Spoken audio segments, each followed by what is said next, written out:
What's up, YouTube? So this morning I decided I would do like a vlog thing. You can probably hear in the background because the car's not really quiet. I'm sitting in my Honda.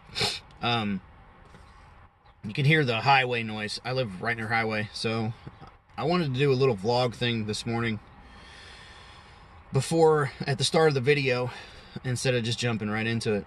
For anybody that hasn't seen my previous videos, I have two other videos. I've been trying to diagnose my SN95 Cobra's engine noise. I've put a new belt tensioner on. I have already, the video I'm going to make today, I've already done this previously, but I forgot to videotape it. But I replaced the bearings on the 1 and 5 cylinders because I thought I had it pinpointed, and that wasn't the case. That didn't fix it. I've already inspected and checked the exhaust system.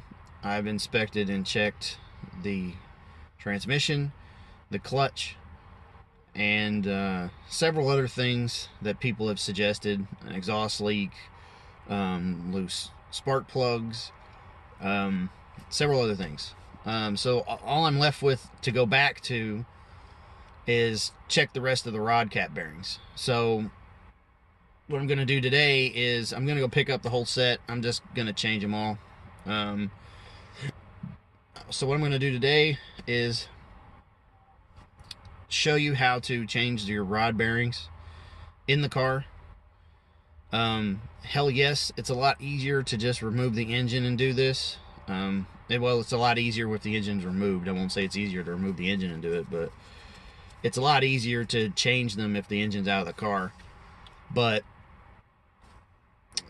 when this engine comes out of the car, it's going to get a total rebuild. My engine only has 71,000 miles on it, but I have the things I've had to fix on the car. The rear end was welded together when I got it. The previous owner only put 1,500 miles on it, and all signs point to it was 1,500 miles down a drag strip. So I'm not surprised there's a noise in the engine and that it might be rod bearings.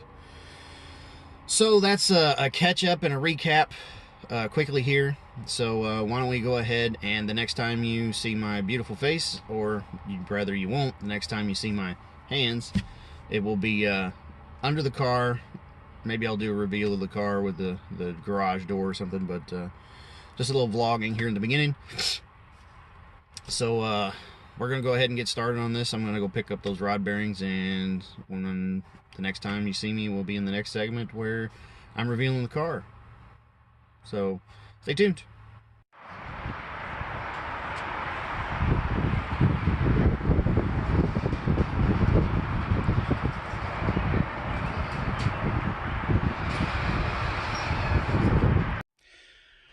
Okay, you just saw my garage door open and reveal my car.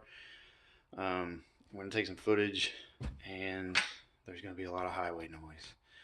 But what I'm going to try to do is talk anyway to the camera, and if that doesn't work, I'll just voice it over. But here we go. Alright, YouTube, so first off, what you're going to need for this job is a floor jack. If you're doing this on a Cobra or another Mustang, you're going to need a low profile one, assorted sockets, and way back here, preferably a socket set. This is my Craftsman socket set. So like everybody's garage, mine's packed full of junk. Some of it's not mine. So the first thing you want to do is get the car up in the air on jack stands. You will need some jack stands as well. I know I've got some shitty AC Delco AutoZone jack stands. And once you do that, go ahead and take your tires off and remove the drain plug and drain all the oil. Not to mention, if you have one of these, it's going to make your life a hell of a lot easier and make taking this apart a lot faster. You also need a 2-foot breaker bar. I like Craftsman and Cobalt because I can take the shit back. Once you're under the car, you're gonna have to remove this wiring harness out of the way. And it plugs up to your oil sensor right there. Just remove that. You gotta remove, if I can get it in the frame, where the hell is it? This bolt has a nut on it, 2 nuts actually, so you can remove this bracket. On the other side there's another bracket. It's this one right here. There's also a bolt out here to hold this radiator hose on. Right here, you got to remove that as well. Then everything will be clear so you can get to the oil pan bolts. But before you do the oil pan, after you get this loose, the next thing you need to do is take off your oil filter. Your oil filter, taking it off, will give you better access to your engine mount bolts to take the nuts off the motor mounts. Now unplug your O2 sensors right here and right here, and take this strap off this bolt, and take this strap off this bolt. And now you're ready to take the oil pan bolts out. These are going to be 10 millimeter. There's going to be, I believe, 15 of them. When you go to put the oil pan back up, there is a pattern. Alright, so my oil filter's off. My oil pan's ready to start being unbolted, but I don't want to do that just yet. What I've got to do is lower this K-member down, because there's not enough room between the engine and the K-member and the transmission to get the pan out. So what I need to do is loosen this bolt and this bolt on the sway bar. Then there's a bolt here and a bolt here that are actually underneath here. I loosen those, and then back down here there are 2 bolts for the lower part of the K-member right there. I take those out completely. But before I do that, I lower this down as far as I can, this K-member here. All that across there, I lower it. Take the bolts out, I lower it down. I get a jack underneath the transmission. I undo the motor mount bolt, which is right in there on both sides. And then I jack the engine up as high as I can get it. And that gives me just enough room I can take the oil pan out. So get your ratchet or your impact or whatever you got to work with. Get it in there. Get it on. Just lower it. Don't take it all the way off. Leave a few threads on there to hold it up.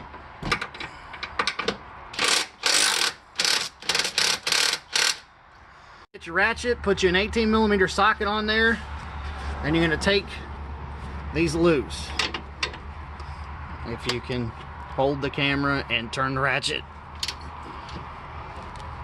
Okay, the 2 lower bolts here on the K-member, show you where they're at. These are 15 millimeter. Take both of them out. Now that we got the lower K-member loosened on one side, the next thing we need to do is get the strut loose. So you got to take this, this, and this off. Take them all the way off. That's the only way to get enough room to get the oil pan out. And don't worry about putting them back.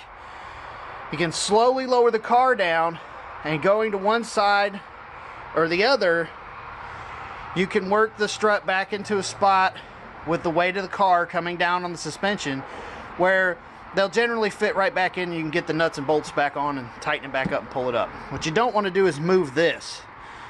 This is pop riveted in place here and here. You don't want to move that. So just take these loose, leave the pop rivets. So as you see, turn this way, the motor's jacked up. There's plenty of room to do it, to get it up just enough. I got my jack underneath my transmission. I took the motor mount bolts loose and I jacked the engine up. So now the engine's up high enough, I can go under and start taking stuff off to get the oil pan off. Just like that. Just lower it down. I still got some threads on there, but it's nice and loose. It's down a little bit. When I lower the K member, it'll come down with it, and that's what I'm trying to do. Next are these two bolts. There's one back here behind the brake line. Right here, my finger's on it. And the other one's over here. These two bolts are going to be 16 millimeter. These two bolts underneath, under here, are going to be 18, I think. Now, as you see here, I've got the pan loose. Now it's just a matter of grabbing it, being a little forceful with it,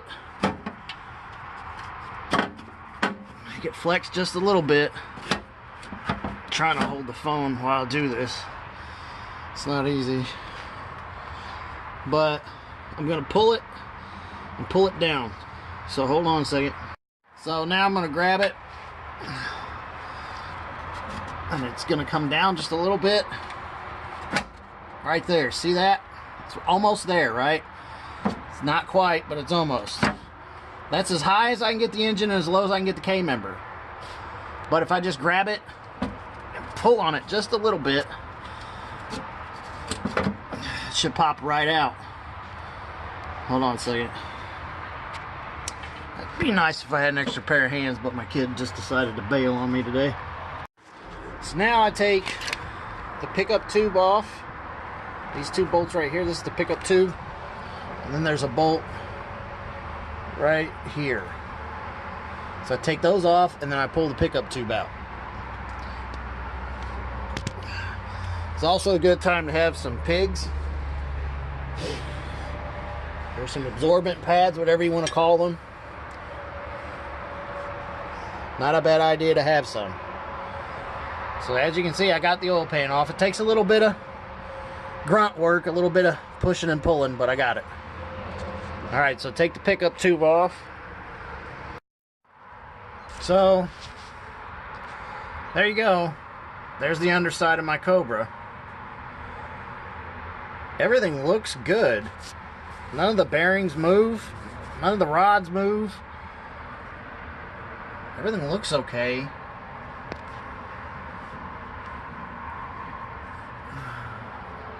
I don't see any damage from maybe piston slap or any of that. Cylinders kind of look good.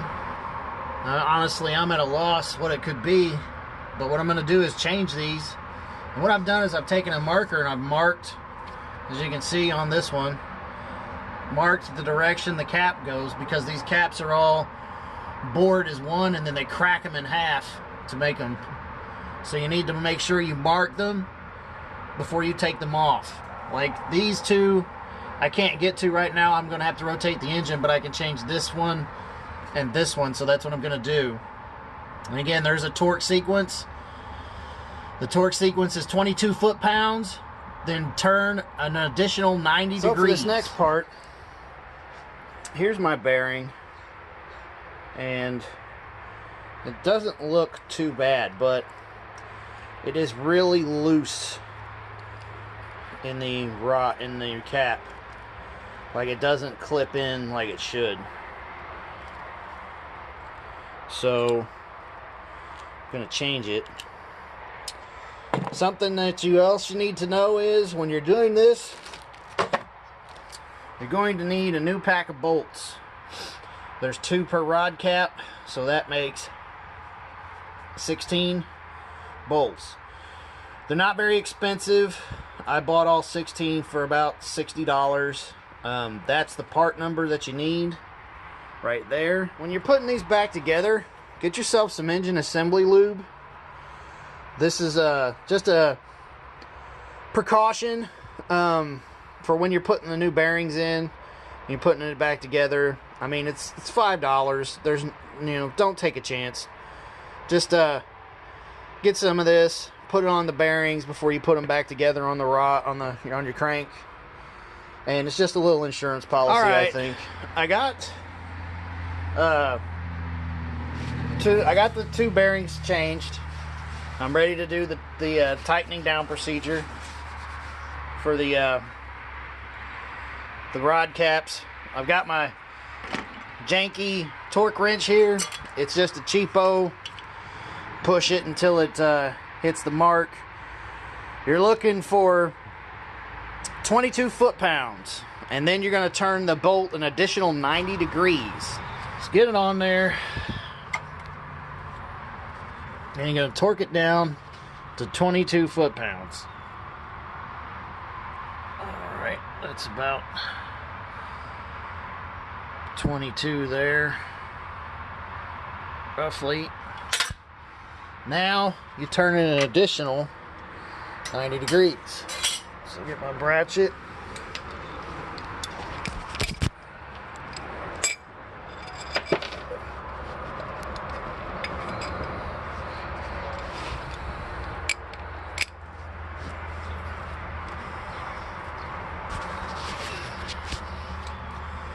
Now I turn it an additional 90 degrees. So from here, I'm going to take the wrench till it's perpendicular to there. All right, so how do you get the bearing? Let's zoom in on this a little bit. How do you get the bearing off the rod? Well, pretty simple. I just reach up here.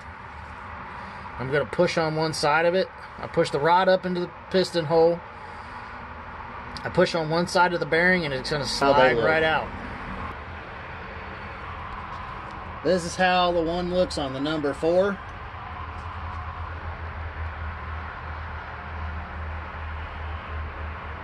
Yeah, it's pretty fucked up.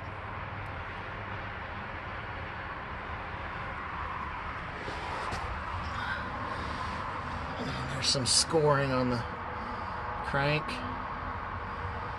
I don't feel any ridges. There's some scoring there.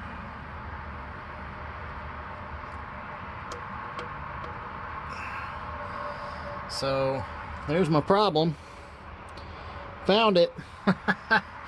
Finally. Let's take the piston up. If I can get it to go up.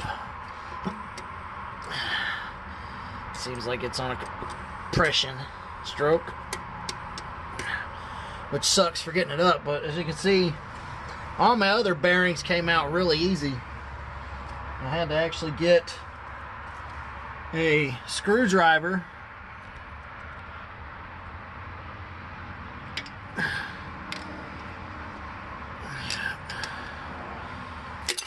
there we go. I got that one off too. Let's take a look at it. Oh yeah, you can see it right there. There's a ridge. It didn't spin, but it ain't happy. Well guys, there it is. The number 4 cylinder, passenger side. Look at that.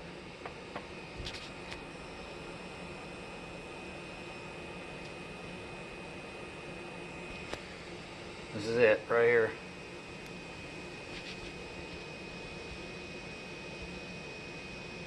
You can see right there that it's stretched or misshapen. There's a lip on it. The other one's the same way. But all the rest of the bearings look fantastic except for these. These bearings right here were smoked. But not too bad. Nice thing about having a Cobra instead of the 2-liter, or 2 valve is that the crank is forged. So they didn't do a whole lot of damage to the crank. The crank had a little bit of scarring on it, but there wasn't any ridges or anything to worry about. So I've replaced these. I'm getting ready to go fire it up. So wish me luck. All right, guys, let's go take a drive and see if it fixed it. There's no knock yet. Usually it would develop after the car warmed up because the oil would get thinner. My hair's all fucked up because I've been crawling around under the car.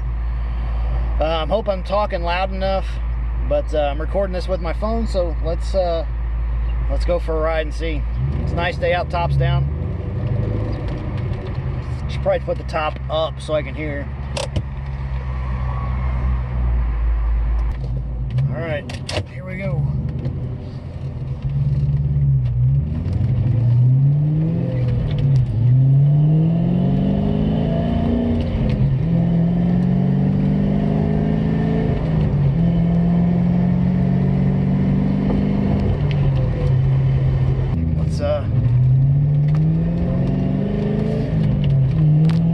Let's get into her.